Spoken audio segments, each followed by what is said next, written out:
News, सच जरूरी है। दर्शकों नमस्कार, मैं श्रद्धा तिवारी और आप देख रहे हैं MNS न्यूज टीवी। तो आइए देखते हैं आज की खास खबर, एक नजर डालते हैं आज की हेडलाइंस का। अंधविश्वास और हृदय रोग पर काबू पाया, विजय वडेट्टीवार का शक्ति पूजन से शुरू होगा हिंदू नववर्ष। तो आइए देखते हैं खबरें विस्तार से। अंधविश्वास और हृदय रोग पर काबू पाया। अमरावती जिले की चिकलदरा तहसील के सिमुरी गांव में एक 22 दिन की नवजात बच्ची को जलती हुई लोहे की रॉड से दागने की चौंकाने वाली घटना घटी। जब बच्चे को अस्पताल लाया गया तो उसके पेट पर जलने के 65 निशान थे। शुरुआत में बच्चे को पिता द्वारा हाथुर के प्राथमिक स्वास्थ्य केंद्र में ले जाया गया और फिर बच्चे को अचलपुर उप जिला अस्पताल ले जाया गया। वहां से बच्चे को अमरावती के जिला महिला अस्पताल में रेफर कर दिया गया। बच्चे को सांस लेने में कठिनाई होने लगी, इसलिए माता पिता ने बच्चे की बीमारी को हल करने के लिए आदिवासी प्रणाली के अनुसार कुछ घरेलू उपचार दिए। जबकि बीमारी बढ़ गई और माता पिता 22 दिन के बच्चे को हाटुर के PHC में ले गए और मेडिकल टीम उसकी स्थिति देखकर हैरान रह गई, जहां कथित तौर पर आदिवासी प्रथा के तहत घरेलू उपचार के रूप में नवजात शिशु के पेट पर गर्म लोहे की रॉड से दागा गया था। बाद में बच्चे को अमरावती के महिला अस्पताल में के नवजात ICU में स्थानांतरित कर दिया गया। वहां बच्चे को सांस लेने में दिक्कत हो रही थी और बच्चे की हालत काफी गंभीर थी। वहाँ डॉक्टर को संदेह था कि बच्चा हृदय रोग से पीड़ित था और अस्पताल में कुछ सुविधाएं उपलब्ध नहीं होने के कारण बच्चे को आगे के इलाज और सर्जरी के लिए उच्च केंद्र में स्थानांतरित करना पड़ा। ग्रामीण SP श्री विशाल आनंद और अमरावती जिले के गार्डियन मंत्री श्री चंद्रशेखर बावनकुड़े की त्वरित कार्रवाई से एक ग्रीन कॉरिडोर बनाया गया और बच्चे को स्थानांतरित किया गया। 5000 बच्चों में से एक बच्चे को ये बीमारी होती है, तो आप उससे अंदाजा लगा सकते हैं। जैसे 5000 बच्चे, आप 5000 में से 1 या 2 बच्चे आपको इस बीमारी से पीड़ित मिलेंगे। तो ये फैमिलियल भी होता है, न्यूट्रिशनल भी होता है, कुछ मैटरनल जैसे मदर की तरफ से भी रिस्क फैक्टर रहता है। जैसे ओल्ड एज में शादी होती है, ओल्ड एज में अगर बच्चा होता है या कुछ आप मेडिकेशन लेते हो, जैसे एपिलेप्सी की दवाई लेते हो या कुछ अल्कोहल कंज्यूम करते हैं, कुछ सिगरेट स्मोकिंग करते हैं, तंबाकू करते हैं या कुछ न्यूट्रिशन का बच्चे की हार्ट बीमारी के लिए हिंदी बच्चा जो है अमरावती के बेलघाट एरिया से, जहाँ पे कुछ तकलीफ हो रही थी सांस लेने में या इस तरीके की कुछ, उसके कारण उसको पास के अस्पताल में ले जाया गया। वहाँ पे ले जाने के बाद उसको उसके बाद वापस घर लेके गए और फिर माता पिता ने उसको जो वहाँ आयुर्वेद बोलिए या आदिवासी उपचार, वहाँ पे उसे 60 से 65 के आसपास जो आंकड़ा जो मीडिया में या उसके थ्रू आया 60 से 65, उसके कारण उसकी कंडीशन बहुत ज़्यादा बिगड़ गई। उसके बाद वो वहाँ से जो वहाँ के प्राइमरी हेल्थ सेंटर में लेके गए उस बच्चे को। वहाँ पे शायद कुछ पुलिस केस हुआ, पुलिस केस में पुलिस कंप्लेंट की गई कि इस तरीके से बच्चे को झटके लगाए गए और इस तरीके से कुछ हुआ, जिसके बाद वहाँ के जो SP साहब वो इन्वॉल्व हुए। उन्होंने वहाँ के और नागपुर के जो पालक मंत्री है श्री बावनकुड़े जी, उनसे बात की और एक ग्रीन कॉरिडोर बनाया गया बेलघाट से नागपुर नेल्सन हॉस्पिटल के लिए, और वो ग्रीन कॉरिडोर बना के वो बच्चे को ये पूरी कहानी क्या है, प्रेस कॉन्फ्रेंस क्या उद्देश्य है, ये पूरी डिटेल में। ठीक, नमस्कार, मैं doctor Sonal Kumar Bhagat, centre head Nelson hospital. ये बच्चा है जो कि मेलघाट क्षेत्र में अमरावती के पास रहने वाला है। ये ट्राइबल बेल्ट बेसिकली कहा जाता है। ये बच्चा जब 22 दिन का था उसमें उसे कुछ सांस लेने में तकलीफ़ हो रही थी, जिससे कारण उसे एक लोकल अस्पताल लेके गए। वहाँ ले जाने के बाद उसका कुछ बेसिक उपचार हुआ, उसके बाद उसे वापस घर भेज दिया गया। उसके बाद भी अगर जब बच्चे को आराम नहीं पड़ा तो उसके माता पिता ने उसे जो आयुर्वेदिक या फिर एक आदिवासी उपचार वहाँ पे लोकल प्रैक्टिस में चलता है, जिसमें गरम लोहे से बच्चे के शरीर पे गरम चटके दिए जाते हैं। तो मीडिया के न्यूज़ के अनुसार जो हमें पता चला था, उस बच्चे को 60 से 65 चटके ऐसे पूरे बॉडी में दिए गए थे, जिसके कारण उसकी तकलीफ़ बहुत ज़्यादा बढ़ गई थी। और ऑलरेडी वो बच्चे को बाद में पता चला कि हार्ट में जन्मजात हार्ट में प्रॉब्लम है, जिसके कारण उसे सांस लेने में तकलीफ़ हो रही थी। उसे इमीडिएटली वहाँ के पास के अस्पताल, अमरावती के अस्पताल में ले जाया गया, जहाँ डॉक्टरों को डाउट आया कि इसे हार्ट का प्रॉब्लम है। वो वहाँ पे जो डॉक्टर्स थे, क्योंकि वो एमएलसी करना पड़ता है, तो वो एमएलसी करने के बाद पुलिस में ये न्यूज़ गई, और पुलिस में जाने के बाद वहाँ के जो एसपी साहब हैं वो इन्वॉल्व हुए। उन्होंने इन्वॉल्व होके यहाँ पे जो अपने डॉक्टर गार्डियन मिनिस्टर जो है नागपुर और अमरावती के श्री चंद्रशेखर बावनकुळे जी, उनसे बात किया, और वो आधी रात को उन्होंने पूरे सिस्टम को जागरूक करके वो बच्चे को मेलघाट से, अमरावती से नागपुर ग्रीन कॉरिडोर करके यहाँ पे लेके आए। यहाँ पे लाने के बाद उसकी कंडीशन हमारे डॉक्टर्स टीम ने उस रात में ही अटेंड किया, देखा बहुत ज़्यादा बच्चे का कंडीशन क्रिटिकल था। 8 से 10 दिन बच्चे का पूरा वेंटिलेटर और उसके जो इन्फेक्शंस थे उस पर ट्रीटमेंट किया गया, और 10 दिन बाद जब लगा कि बच्चा कंडीशन अच्छा है बच्चे की, तब हमने उसे ऑपरेट करने लिया। तो पुलिस ने क्या क्या कार्रवाई करी? अब वहाँ पे क्या कार्रवाई हुई वो तो हमें उतना पता नहीं है, लेकिन इतना पता है क्योंकि वो पुलिस में एसपी साहब इन्वॉल्व थे, वो हम लोगों से डायरेक्ट कनेक्टेड थे। बच्चे की कंडीशन के बारे में वो काफ़ी चिंतित थे। वो और बावनकुळे साहब रोज़ पेशेंट का, बच्चे का अपडेट लेते थे, तो वो लोग काफ़ी इन्वॉल्व थे। सर, ऐसे लोगों को एक संदेश देंगे तुम पब्लिक को? सबसे पहले ये अंधविश्वास का बहुत बड़ा मामला नज़र आता है। अगर बच्चे को तकलीफ़ है तो हमें सबसे पहले डॉक्टर के पास ही जाना चाहिए।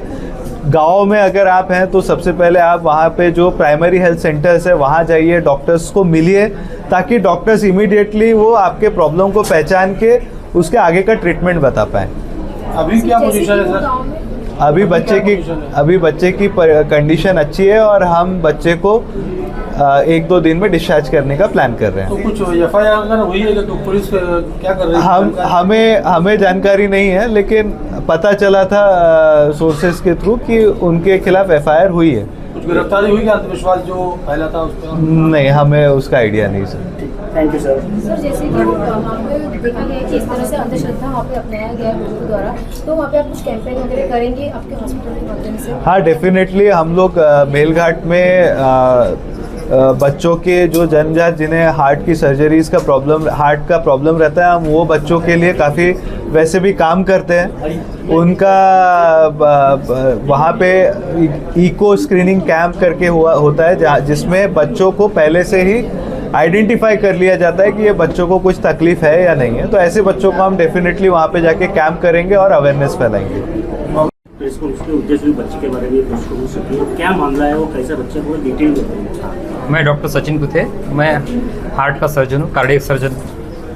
जब बच्चा हमारे पास आया उसकी कंडीशन काफ़ी क्रिटिकल थी, जैसे कि सर ने बताया अभी। उसके ब्लड में बैक्टीरिया और फंगस दोनों का संक्रमण था, तो ऐसे कंडीशन में ऑपरेशन नहीं किया जा सकता, इसलिए पहले उसको प्रॉपर एंटीबायोटिक दिए गए, उसको वेंटिलेटर पे रखा गया, उसके फेफड़े की कंडीशन ठीक कर दी गई, उसके बाद उसके हार्ट को स्टेबल किया गया, और जब हमको लगा बच्चे की कंडीशन ठीक है, इन्फेक्शन कंट्रोल में आ चुका है, तब हमने उसको ऑपरेशन के लिए लिया। तो लगभग 10 दिन हमको इसमें लगे। 10 दिन के बाद उसका ऑपरेशन हुआ।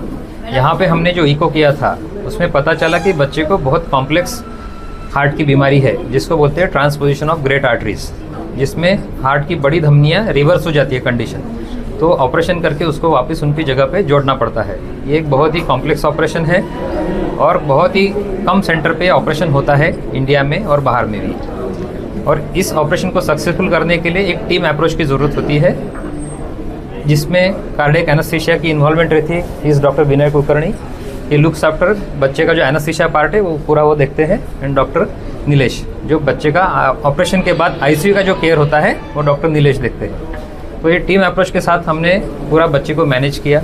ऑपरेशन के बाद भी 10 दिन तक लगातार उसको 24 घंटे निगरानी में रखा गया।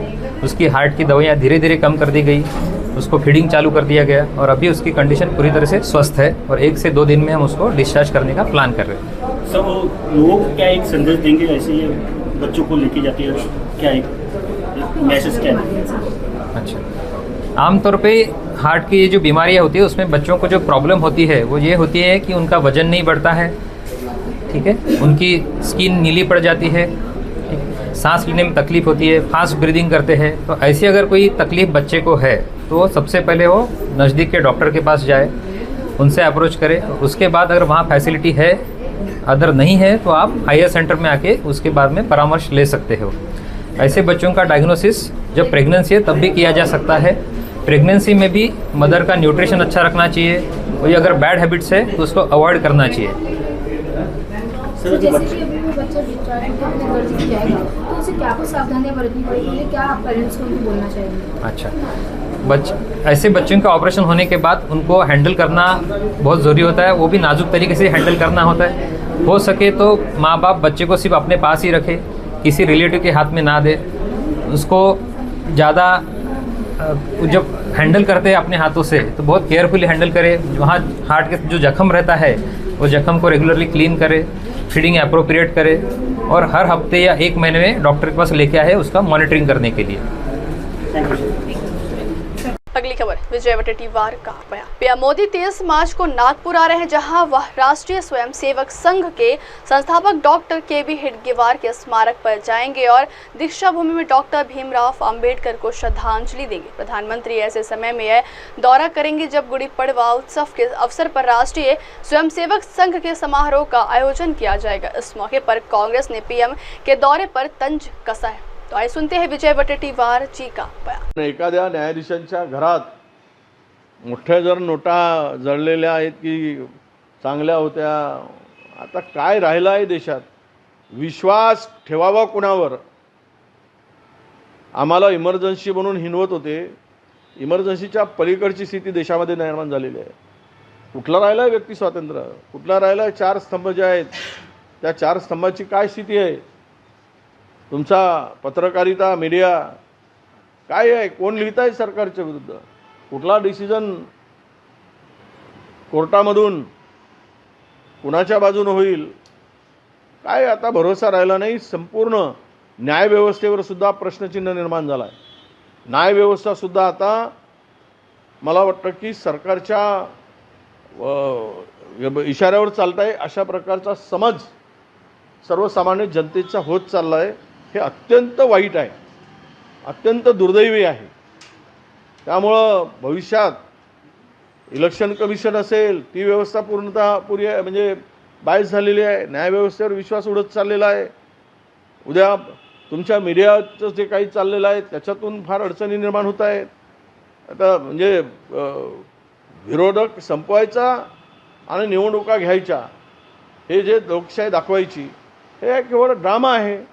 परंतु आज तरी मला असं वाटतं हे जे तुम्ही जे सांगताय हे त्यांना पुरस्कारासाठी जर कोर्ट मान्यता देत असेल तर मला वाटतं देश कायद्याने चालत नाही, देशामध्ये कायदा नाही, देशामध्ये संविधान नाही, देशामध्ये लोकशाही नाही आणि देश हा न्यायव्यवस्थेवर विश्वास ठेवायचा की नाही यावर विचार करेल अशी परिस्थिती आहे। उदयनराजे यांनी सरकारवर सडकून टीका केलेली आहे। जे महापुरुषांचा अपमान करतात त्यांच्या विरोधात कठोर कारवाई कायदे करण्याची मागणी केली असताना ते केलं जात नाहीये। सरकारचं बेगडी प्रेम आहे का असा सवाल उदयनराजेंनी विचारला। उदयनराजे कधी कधी खरं बोलतात, तिथे राहून खरं बोलतात। उदयनराजे त्यांच्या डोक्यात एकदा राग आला की तो कशा पद्धतीनं काढतील, खरं बोलतात। काय आहे, कोण फिरताय? जर महापुरुषांचा अवमान करण्याची यादी काढली कोश्यारीपासून तर राज्यामध्ये किती लोकांवर कारवाई झाली, कुणावर कारवाई झाली? आणि म्हणून महापुरुषाचा अवमान करणाऱ्यांना सरकार पाठीशीच घालते आहे असं चित्र महाराष्ट्रात आहे. त्यामुळे उदयनराजे बोलले ते खरं बोलले. सर, एक प्रश्न असा आहे, नितेश राणे प्रकरणावरून भाजपमध्ये 2 गट निर्माण झाले आहेत. गडकरींचे समर्थक प्यारे खान, राज्य मागासवर्गीय आयोगाचे अध्यक्ष, हे नितेश राणे यांची तक्रार घेऊन पंतप्रधान मोदींशी उद्या भेटणार आहे. त्यामुळे नितेश राणे ज्या पद्धतीनं मुस्लिम समाजाला टार्गेट करत आहे आणि भाजपमधले जे मुस्लिम नेते आहेत, जमाल सिद्दीकी असतील, प्यारे खान असतील, त्यांनी वेगळी भूमिका घेतली आहे. त्यामुळे हे काय वाटतंय तुम्हाला? नाही, काय पक्षाची भूमिका काय आहे यावर सगळं आहे. नितेश राणे बोलतात ते कोणाच्या बोलण्यावरून, कोणाच्या इशाऱ्यावरून बोलतात, कोणाच्या आशीर्वादानं बोलत आहे. एक व्यक्ती स्पष्टपणे बोलतो तो सरकारचा आशीर्वाद असल्याशिवाय ही भूमिका घेऊ शकत नाही. त्यामुळे प्यारेखानच्या भूमिकेला फार काही महत्त्व आहे असं मी मानत नाही. भाऊ, काल अतुल लोंढे विरुद्ध भाजपकडून तक्रार करण्यात आलेली. अतुल लोंढेनं जो आरोप केला होता की प्रशिक पडवेकर हा मुख्यमंत्री कार्यालयात होता आणि मुख्यमंत्री कार्यालयातील काही लोक प्रशांत कोरटकरच्या संपर्कात होते फरारीच्या काळात. नाही, मला माहिती नाही, पण मी माहिती घेऊन बोलेल, कारण माझ्याकडे तशा प्रकारची कुठलीही माहिती नाही. कदाचित लोंढेंच्याकडे ती माहिती असेल. लोंढे हे माहिती असल्याशिवाय बोलत नाहीत, त्यांच्याकडे ती माहिती उपलब्ध असेल.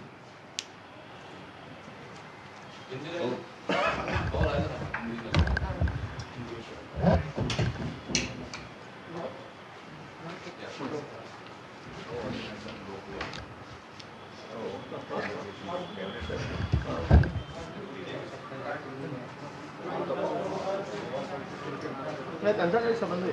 त्याचा काही संबंध नाही.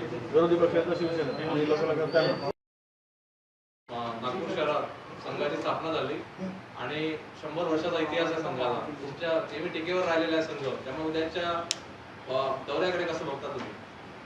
नाही, काय पुन्हा संघाचे 100 वर्ष म्हणजे भारताच्या इतिहासातील 100 वर्षाचा इतिहास हा मला वाटतं की दरी निर्माण करणारा, 2 समाजामध्ये दुही निर्माण करणारा असाच इतिहास राहिला आहे. पूर्वी संघ आणि मुस्लिम लीग काही काळ एकत्र आले होते स्वातंत्र्यापूर्वी, स्वातंत्र्यानंतरही होते. हा काही इतिहास काही नवीन नाही. संघाची भूमिका परिस्थितीनुसार बदललेली आहेच. आता मी संघावर अधिक बोलण्याची मला गरज वाटत नाही, कारण संघाचा अजेंडा जो आहे या देशातील विभाजनाचाच अजेंडा आहे. त्यामुळे विभाजनाच्या अजेंड्यावर मी काय बोलणार. खरं तर काँग्रेसची विचारधारा ही सर्व जात धर्म पंथांना घेऊन चालणारी आहे आणि संघाची विचारधारा एका विशिष्ट विचारापुरती आहे. उजवी विचाराचं पुरस्कर्ते संघ आहे आणि त्यांना जर 100 वर्ष स्थापनेला होत असतील तर पुढची भूमिका संघाची बदलेल 100 वर्षानंतर अशी अपेक्षा ठेवूया. पंतप्रधान नागपुरात येतात, स्वागत आहे त्यांचं. नक्कीच आहे. पंतप्रधान पहिल्यांदा मला वाटतं की अनेक दिवसांनी, 12 वर्षांनी आता संघ मुख्यालयात येत आहेत. म्हणजे पंतप्रधानांचा प्रवास काय म्हणतो त्याला, सूर्योदयापासून आता सूर्यास्ताकडे चाललेला हा दिसतोय. याचं कारणही असं समजायला हरकत नाही की आता पुढच्या 75 वर्षानंतर पंतप्रधान मोदींना कदाचित त्यांच्या पुढे कुठे त्यांचा पक्ष आणि संघ ठेवणार या संदर्भात ही चर्चा असू शकेल. पण एक लक्षात घेतलं पाहिजे की पंतप्रधान झाल्यानंतर 12 वर्ष किंवा 11 वर्ष पंतप्रधान कधी संघ मुख्यालयात आले नाही. आत्ता येत आहेत.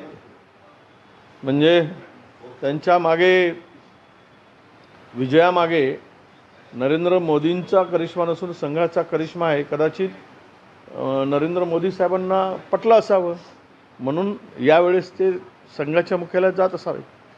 सर, 31 तारखेच्या शेतकऱ्यांनी पीक कर्ज भरावं, निवडणुकीत कर्जमाफीचं बोललो होतो, मात्र आता तशी परिस्थिती नाही असं अर्थमंत्री अजित पवार बोलले आज. असं आहे, सरकारची स्थिती आर्थिक अत्यंत वाईट आहे. राज्य खड्यात गेला आहे, कर्जबाजारी झाला आहे. किती पॉलिश लावून, थूक पॉलिश लावून कोणी काही सांगायचा प्रयत्न केला तरी मागच्या वर्षीच्या बजेटमधून एकूण 49% खर्च झाला, 48 पॉईंट समथिंग.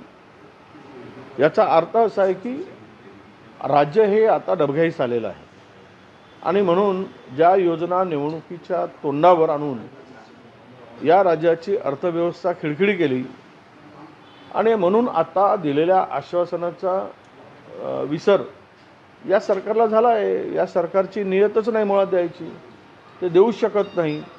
फक्त मतं घेण्यासाठी केलेला हा एक जुमला होता. एकदा सरकारनं बोलून टाकावं की आम्ही जुमला केला आणि तो जुमला होता, आमची नियत नाही ना आमची अवकात नाही द्यायची, सांगून टाकावं शेतकऱ्यांना. म्हणजे शेतकरी आज जे कर्ज फेडत नाही आहे, शेतकरी आज संकटात आहे. उद्या बँकेचं लोन त्याला मिळण्याची मुश्किल होऊन गेलेली आहे, अडचण झालेली आहे. कारण ते जुनं कर्ज न फेडल्यामुळे पुढचा क्रॉप लोन मिळणार नाही. मग अशा स्थितीमध्ये शेतकऱ्यांना दर रोज जर म्हणजे मागच्या आपण 6 महिन्याचा 1 जानेवारीपासून पाहिलं आतापर्यंत तर 27,500 शेतकऱ्यांनी आत्महत्या केल्या महाराष्ट्रामध्ये. हे भूषणावं वाटत असेल, याचा असुरी आनंद असुरी बहुमत मिळणाऱ्या सरकारला मिळत असेल तर मग ठीक आहे, खुर्ची काही परमनंट नाही आहे. ज्या शेतकऱ्यांना तुम्ही बनवून मतं घेतली तो शेतकरी तुम्हाला नांगरून त्याच्यावर खड्यात घातल्याशिवाय राहणार नाही, हेही लक्षात घेतलं पाहिजे. लाडकी बहीण योजनेमुळे कर्जाचा डोंगर आहे, अनेक योजनांमध्ये काटकसर करावी असं मुख्य सचिवांनी पत्र काढलेलं आहे. काय आहे, खूप गोष्टी आहेत की ज्या सगळ्या गुंडाळल्या जात आहेत. स्कॉलरशिप अर्ध्यावर आणली आहे, ओबीसीची स्कॉलरशिप मिळत नाही आहे, ती बंदच करण्याचा घाट चालला गेला आहे. आम्ही 100% स्कॉलरशिपची गोष्ट असतो, 50%मधून त्यातूनही काही 100-200 कोर्सेसला आता वगळल्याची आमच्याकडे माहिती आहे. म्हणजे ओबीसीची मतं घेतलीत, ओबीसीच्या तरुणांना तोंडाला पानं पुसण्याचं काम झालं. अनेकमध्ये योजनांना कट लावला आहे, पैसेच नाही. तुम्हाला सांगतो की ज्या घरकुल योजना आहेत, आपण भटक्या जमातीसाठी यशवंतराव चव्हाण घरकुल योजना आणली, घरांचे मोठ्या प्रमाणात घरं वाटलीत, त्यांना छतं खोलून ठेवली, फाउंडेशनपर्यंत काम झालं, पहिला हप्ता मिळाला. मागच्या 6 महिन्यापासून 1 रुपयाही त्या घरकुलवाल्यांना गरीब माणसाला मिळत नाही आहे. ही स्थिती राज्याची आहे. नळ योजना पूर्ण खाळेपेड्यातील बंद पडल्या आहेत, पैसेच नाहीत. काय म्हणजे राज्याला लाडकी बहीणला दिलं त्याबद्दल आमचा वाद नाही, पण तुम्ही रिसोर्सेस मजबूत करून द्यायला हवं होतं. इतर योजनांना कात्री लावून सर्वसामान्य सामाजिक न्याय असेल, आदिवासी विभाग असेल, बहुजन कल्याण विभाग असेल, या सगळ्या विभागांना आणि सोशल ज्या काही योजना होत्या त्या सगळ्या योजना बंद करून तुम्ही काय साध्य करू इच्छिता? किती लोकांचं आयुष्य उद्ध्वस्त कराल? आता गोपीनाथ मुंडे अपघात विमा योजनेचे 2 वर्षापासून पैसे मिळत नाही आहेत. नावाला योजना बंद करा ना, तुम्ही देऊ शकत नाही तर. पण उगीच योजना कागदावर ठेवून उपयोग काय? जर तुमची ताकद नाही सरकारची मग योजनांचा पेटारा उघडून बसायची गरज नाही. आत्ता तरी मला वाटतं की पुढचे 1-2 वर्ष या राज्याची आर्थिक स्थिती सुधारेल अशी स्थिती नाही. भाऊ, उद्या मालेगावमध्ये हिंदू संमेलन होतं, त्या हिंदू संमेलनासाठी साध्वी प्रज्ञा सिंगला न्यायालयानं परवानगी दिलेली आहे आणि उद्या तिथे हिंदू वीर पुरस्कारानं सन्मानित देखील केलं जाणार. काय करू दे त्याबद्दल न बोललेलंच बरं. न्यायालयांची भूमिका जर नाही. अगली खबर, शक्ति पूजन से शुरू होगा हिंदू नववर्ष। इस महीने 30 मार्च से 6 अप्रैल तक 8 बड़े त्योहारों की धूम रहेगी। 30 मार्च को हिंदू नववर्ष यानी गुड़ी पाड़वा का प्रारंभ शक्ति पूजन से होगा। पंडितों के अनुसार नववर्ष पर शक्ति आगमन होना अत्यंत शुभ रहता है। यह संयोग कई तरह की आपदाओं और विपदाओं का नाश करने वाला होता है। शक्ति की पूजा जहां व्यक्ति को मुसीबतों से लड़ने की क्षमता प्रदान करेगी, वहीं नववर्ष लोगों को पूरे साल संयमित रहकर नियमित तरीके के अनुशासन में रहकर काम करना सिखाएगा। अब वक्त हो चला दर्शकों ब्रेक का। ब्रेक से लौटने के बाद देखिएगा देश और दुनिया की तमाम बड़ी खबरें। बने रहिए MNS न्यूज़ टीवी पर। नमस्कार। Hi, this is Abhijeet Sawant and you are watching MNS news. आप देख रहे हैं MNS